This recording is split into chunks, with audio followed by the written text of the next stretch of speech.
Avokati I njohur Sajmir Vishaj ka qenë së fundmi në qendër të vëmendjes mediatike. Jeta e tij ka qenë në fije të perit pasi ka qëndruar për më shumë se 1 muaj I intubuar dhe prej muajsh tashmë po vijon trajtimet mjekësore në Itali. Megjithatë, mjekët I kanë dhënë lajmin e mirë se trajtimet kanë qenë të suksesshme, por transformimi në pamjen e tij tregon se ai ka bërë një betejë të gjatë me sëmundjen. Së fundmi, Vishaj ka vendosur që t'i kthehet jetës normale, por jo vetëm kaq. Ai ka vendosur objektiva të reja në jetë dhe do të prek suksese që nuk I ka prekur më parë. Ai ka hedhur kandidaturën për të bërë avokat I popullit.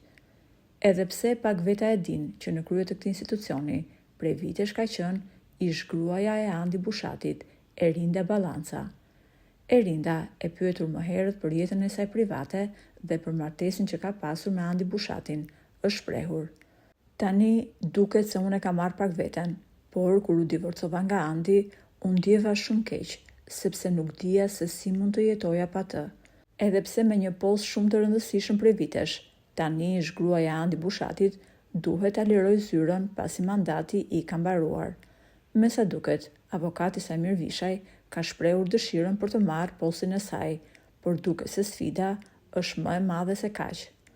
Dritën jeshile për këtë post e jep Partia Socialiste dhe nuk dihet nëse Sajmir Vishaj do të jetë kandidat I pranueshëm për socialistët dhe për kryeministrin Edi Rama.